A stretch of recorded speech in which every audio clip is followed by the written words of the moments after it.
Good afternoon. My name is Joe Kim. I'm one of the biotech analysts at BMO. For our next fireside chat, we have with us Eric Swayze, SVP Research at Ionis Pharmaceuticals, and Wade Walke, Head of Investor Relations. Could you start by providing us a brief update of the commercial products and the clinical goals for this year for the late-stage trials and the proof-of-concept studies you're running? You bet. So I'll kick it off. This is Wade Walke. It's a very exciting time for us at Ionis. We have a lot of things going on as we usually do. But this year's kind of a special year. We have a new CEO, Brett Monia, who has a vision to build off the tremendous achievements of the last 30 years and take the company really to the next level. With a vision of Ionis as really the leader in biotech and a company that hopes to provide really hope to millions of patients with severe diseases. We have the potential over the next few years to deliver 10 or more NDA filings for antisense medicines that treat both rare and common diseases. And about half or more than half of those programs are Ionis-owned programs as well. We have and are well positioned to achieve our strategic objectives with a strong financial foundation. We have over $2 billion in cash, and we've been profitable for the last few years and are guiding to profitability this year as well. And we have 3 commercial medicines. Spinraza, which I think everybody knows about, is a blockbuster with over $2 billion in sales last year and continued opportunities for growth. Tegsedi and Waylivra are both first-in-class medicines treating rare diseases that address the root cause of the diseases that they treat. And we have even more potent follow-on medicines in late-stage development that have the potential to treat even broader patient populations, targeting the same targets as Tegsedi and Waylivra.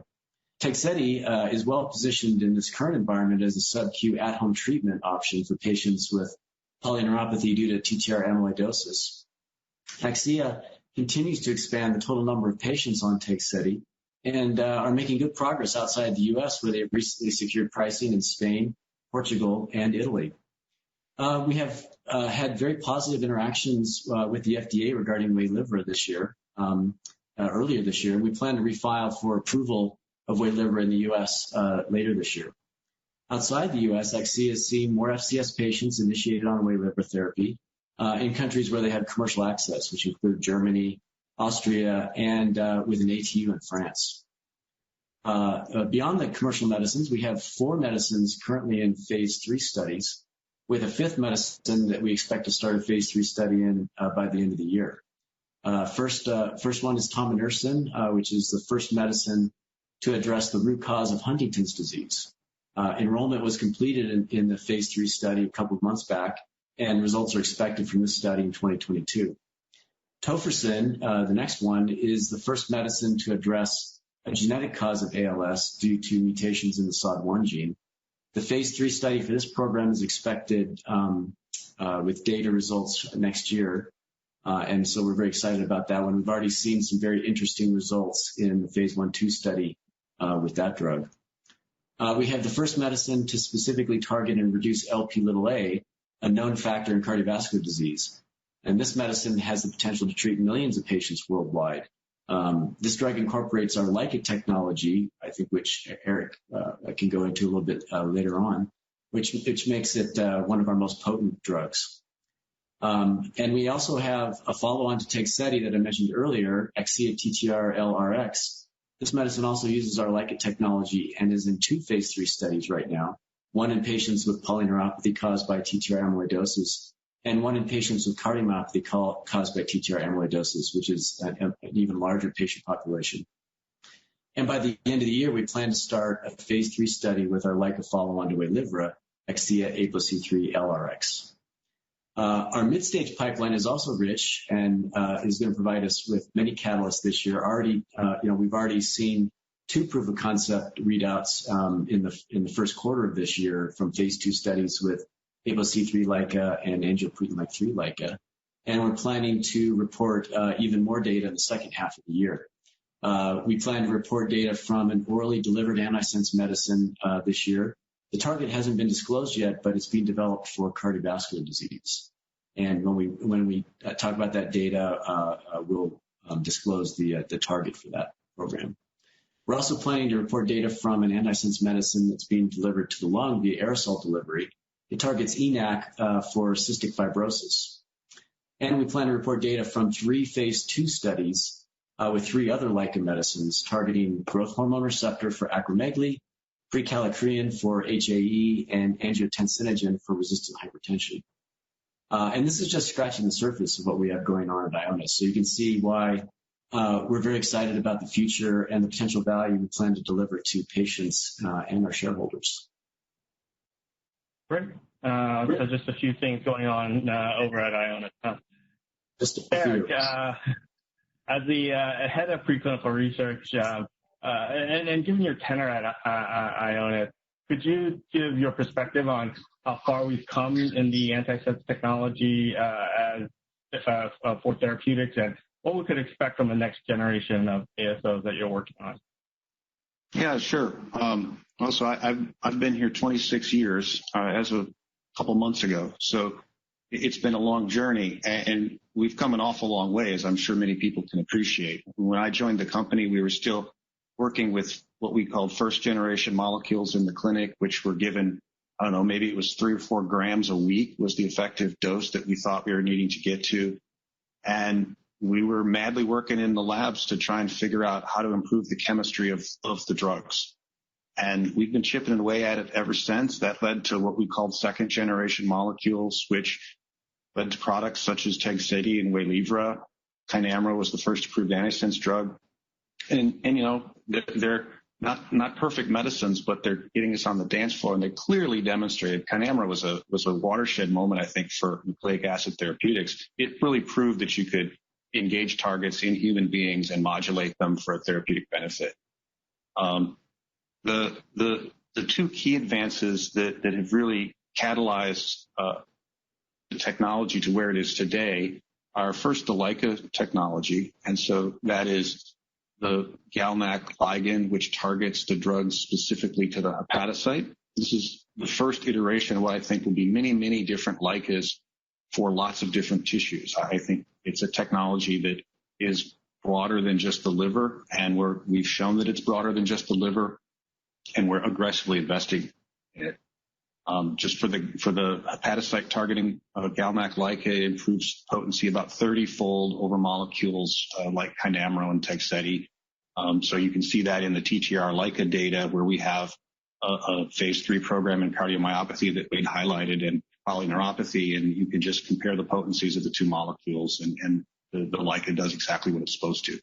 This extends dosing interval because we can dose to the drug's half-life instead of having to load dosing with weekly accumulation. We can dose monthly or maybe less frequently now, and also greatly reduces the dose such that some of the pesky side effects that we dealt with for Kynamra, for example, just haven't been seen at all, as evidenced by Novartis committing to a phase 3 outcome trial in Lp(a) with 7,000 patients. The next key advance was Gen 2.5, which uses higher affinity chemical modifications than we used in Gen 2. This increases binding affinity to the target RNA and therefore increases potency. And one of the nice things we've seen is that those 2 things are multiplicative, or maybe perhaps or synergistic, if you will, in that if you get a 5-fold improvement with Gen 2.5 and a 30-fold improvement with the LICA, you get 100-fold improvement or more with the combination, and that's enabled our oral program, which is a Gen 2.5 LICA.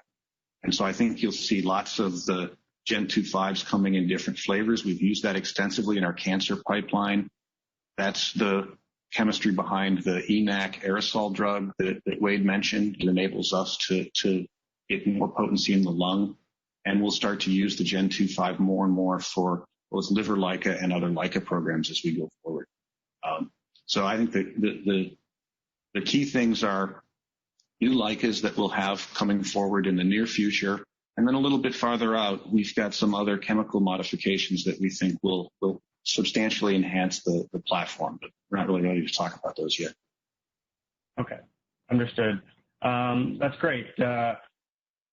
if we could move to Spinraza, I think that everybody, like you said, knows Spinraza as a great blockbuster drug for SMA. But they're also aware of the potential competitive landscape that's coming in Novartis' gene therapy and Roche's oral risdiplam. Could you go over your efforts to improve Spinraza's profile and protect your position in the SMA market with next generation and follow-on molecules? Yeah, so I mean, I can take that. So the first thing is that Spinraza does remain, it is and remains today the standard of care, and it has a pretty high bar of efficacy. So it's clearly a heck of a great medicine and is doing amazing things for patients with SMA, terrible and fatal disease, right? So it's a high bar, and we think that it's a remarkable and effective drug. Biogen's not sitting still, so one of the things that we'd like to do with Spinraza is potentially improve upon its outstanding efficacy by giving higher doses, and that's what the DEVOTE study is doing, is looking to increase the dose of Spinraza. And the other neat thing that you can get from that is extend the dosing interval. So it is an intrathecal injection. Obviously, the less frequent we can give those injections to patients, the more convenient it is to take the medicine. And one of the things about Spinraza is we know it has a very long half-life. So in preclinical experiments, the effects persisted for a year in rodent studies. That's published data. So we think that increasing the dose will allow us to also decrease the dose frequency. So there might be two things we can achieve with that. One would be increased efficacy, and the second is reduced dosing frequency, both of which would be good for the profile of Spinraza. The other thing that we're doing with Biogen is looking at potential follow-on molecules, and there we're looking to do the same two things. One is to spread out the dosing frequency, and there we've identified some molecules in preclinical work that we think should get us to a yearly dosing interval, maybe a little longer, but yearly is the target. And we're doing that by improving potency and just optimizing the molecule and making it to support that type of long-term dosing profile with doses which should perhaps, again, increase the efficacy maybe to the same levels in the DEVOTE study. So that's the idea with the follow-on. Right. Okay. What are you seeing in the current market right now? Novartis gene therapy is approved in the U.S. How well is that being received? And are you still seeing uptake for Spinraza in the U.S. for new patients? I'll kick that back to Wade. Thanks, Eric. SMA is a very severe disease. Before Spinraza, the most severe patients usually died from their disease before the age of 2. And now if these patients are treated early, before symptom onset, we've seen that most can expect to live normal or close to normal lives. And Spinraza has demonstrated significant benefit in later onset patients as well, with data recently reported in patients treated for over 4 years demonstrating significant improvements in these patients. But even though Spinraza has had the most successful rare disease launch in history, there is still tremendous opportunity for growth. There are about 11,000 patients on Spinraza now, but Biogen estimates that there are over 45,000 patients around the world with SMA, specifically in markets that they have access to. So there's still quite a tremendous opportunity for growth. And I think people underestimate the desire in these very severe diseases for multiple therapeutic options. So even though there are competitors now are coming, none have really proven the long-term safety and efficacy profile that we've seen with Spinraza in patients of all forms of the disease, in infant onset, later onset SMA patients. And we think in a disease as severe as SMA, Spinraza still has a significant growth opportunity. And probably, outside of the United States has shown that there's still a lot of markets, a lot of patients to access. So we think there's still pretty good growth opportunity for Spinraza. So I'll leave it there and turn it back over to Eric.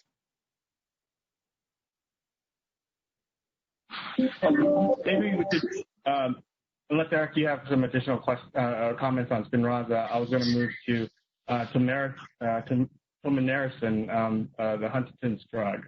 I was hoping you could give us the latest on the progress of the phase 3 study and what the plan is for the phase 2 extension study, and how you feel about the profile of the drug so far in terms of the ability to reduce HTT and also the safety events that have been coming out from the clinical data.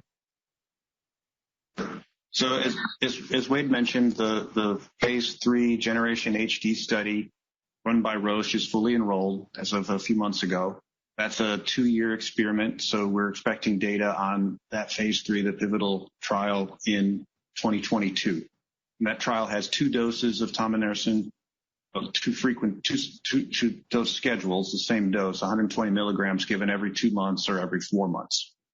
And importantly, what we've learned from preclinical data is we have a nice model of what the target reduction that we've observed in CSF for mutant Huntington will correlate to in preclinical species such as primate, built that model up, and have used that to inform us and predict what levels of target reduction we'll get with the every 4 month and every 2 month dosing, and are confident that the every 4 month dosing should give us the target suppression that we got in our preclinical species where we showed reversal of Huntington's disease. So that trial's off and running. I feel really good about that trial, like our dosing regimens, and I really like that we put in the every 4 month dosing regimen for a convenience for the patients, because I really think it's got a great shot to work in the disease.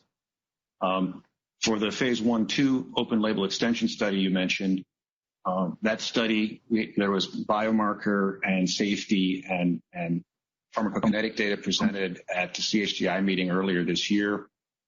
Roche is running a natural history study in parallel that will complete later in 2020, and that'll give Roche something to compare the natural history data of open label extension to. So we'll have the natural history study and the open label extension, and we'll have something to compare the clinical outcomes data to. So Roche will take a look at that later this year and then present the data at some medical meeting in 2021.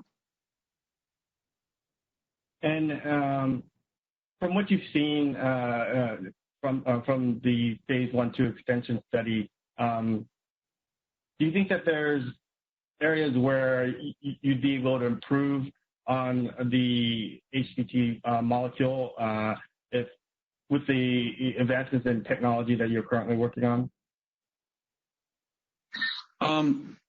Well, so I mean, tominersen is a very good-looking drug, right? So it's reducing its target.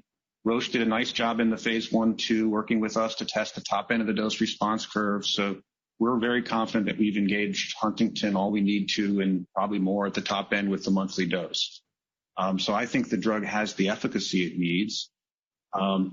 It is true it's one of the first drugs that we moved forward in neurology. It was actually a program that was started before the Spinraza program internally, not the clinical program, but the research program in collaboration with CHDI and Don Cleveland's lab.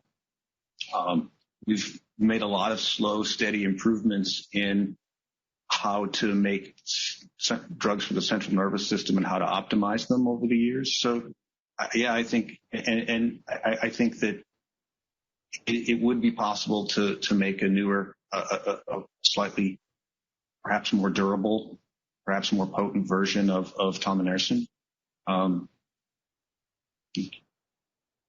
Probably all I want to say about that at this juncture, but I think tominersen is a great-looking molecule. The safety profile has been excellent overall with the molecule, and so given intrathecal dosing every month, I think the tolerability profile has been good. Tolerability profile remains good, and the drug is doing what it is supposed to be doing, which is lowering mutant Huntington. So I think it provides a great test of the hypothesis that lower mutant Huntington in the Huntington patient will make a disease benefit. So we're excited to see the data. We are too. Maybe that's our mini. Maybe if we move to the LICA technology, and we've had multiple readouts of phase 2 proof of concept. When you look at the data across the studies, how do you see the LICA safety profile playing out versus the safety for each target in the clinical trial? What do you think that the underlying LICA safety offers to your platform of drug? Well, I think it's a huge advance, and we touched on it earlier. It's just getting the dose down, right? So it allows us to dose less drug less frequently, and that does multiple things. It obviously adds a lot to patient convenience and potential uptake in some competitive marketplaces. If you can give a low volume, painless subcutaneous injection once a month or perhaps less frequently, it's a huge advance over a much higher volume weekly administration. And I think it's nicely competitive and potentially superior to some of the antibody therapeutics, which are higher volume injectables every 2 to 3 weeks for a lot of these antibody drugs. And I think we can get in a pen device with a monthly type formulation or a low volume injectable. And beyond that, it takes some of the issues we had with our higher dose weekly programs and has eliminated. We just don't see any of those side effect issues that we've seen. And again, it's just getting the dose down. And a lot of these were Cmax dependent effects where you would tickle the toll-like receptor or something and have some pro-inflammatory effect, and the lower dose, it just doesn't happen. So I think the safety profile of the LICA has been pristine to date, and we're very happy with that. And I think it allows the technology to be used in many much larger market indications where there's lots and lots of patients and you need that type of safety profile. Right. Okay. Earlier you mentioned about oral formulations for ASOs and combining technologies to get the potency high enough for those to work. Was that the only challenge of getting to an oral version? And how do you get to the point where we'll have oral data for an oral therapy this year? Well, yeah, I think the key challenge was potency. So when we started looking at oral early on, we were gratified to find that the antisense drugs did get taken up orally, if not very efficiently. And we worked with some formulations to optimize delivery to the gut and put it in a capsule or a tablet formulation. And really, we have optimized that with the new generation of molecules, but there's nothing magical in there. I think the key is just getting the potency up so that you can live with 10% and have a tablet or a capsule that's a normal looking pill and not a big handful of large capsules, right? So that was really the key, and we'll see where we are when we take a look at our data. Great. All right. So we have about 2 minutes left. Maybe with the final time, could you talk about the other tissue targeting technologies you're working on and where it's heading longer term? Yeah. So, well, we published our GLP-1 targeting approach for targeting the beta cell of the pancreas. That one gave spectacular improvements in potency, whereas we didn't have any target engagement in the beta cell before. When we put the GLP-1 on the oligo, it was amazing potency, better than even the GalNAc LICA. So we're working hard to try and translate that and move that forward. And beyond that, we have a very broad and very aggressive LICA program targeting all the tissues that one would be interested in targeting with antisense molecules. People are making, I'm sure people have seen some of the transferrin receptor targeting data from other companies. We've been well aware of that and are excited about the ability to target muscle with a variety of ligands, including potentially transferrin receptor acceptors and also other ones. We're looking at LICAs for lots of different tissues, and I think that that's one of the futures of antisense technology is getting LICA technology to work for the tissue you want to target. It will lower the dose and improve the convenience and make the technology do exactly what it should be, which is a precision medicine tool for modulating gene expression in one tissue where you want to and not where you don't. So I think it's going to be hugely important, and we're investing big time in it. Well, that sounds great. That's all the time we have. Thank you, Wade, and thank you, Eric, for joining us and providing all the details and overview of the company. Appreciate it. Thank you. My pleasure. We'll take a brief break and return for our next presentation in a few minutes. Thank you.